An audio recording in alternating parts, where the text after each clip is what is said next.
Сегодняшние соревнования «Золотая палка» вот, собрали 25 команд, 289 участников. Это огромное количество участников. Значит, это показывает, что вот именно эти соревнования «Золотая палка» очень популярны среди рестлеров. От имени Федерации рестлинга Республики, могу сказать, что вот февраль месяц и, март, апрель, начало апреля очень, насыщенное время.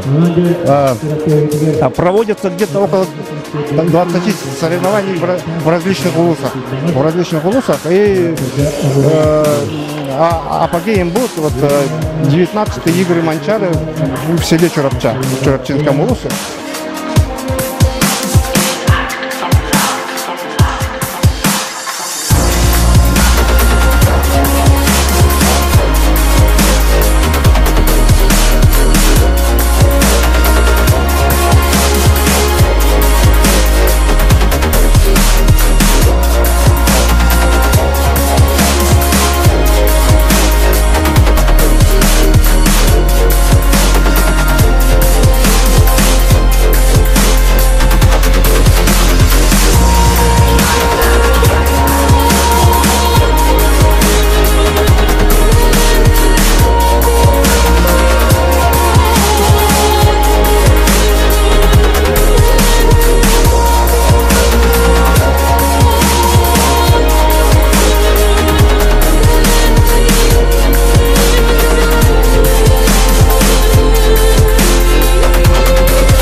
Но в Хатаса проводится турнир, это как бы начало.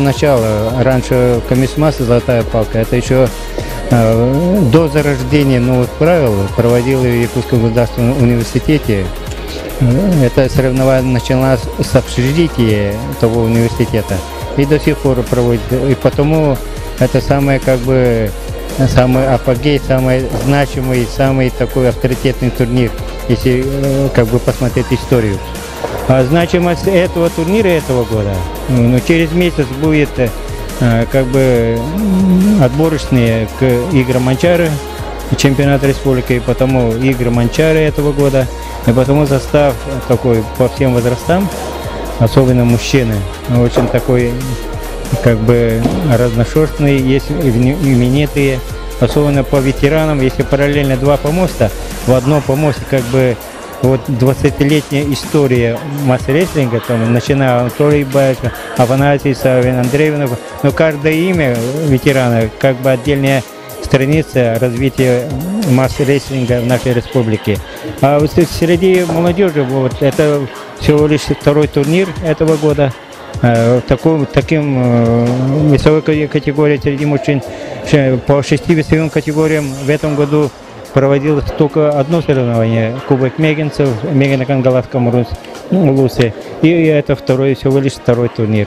В количественном составе давно такого не было. В весовой категории 68 килограмм, 35 участников. Это я что-то вспоминаю даже именно в таком весе, с такое количество участников.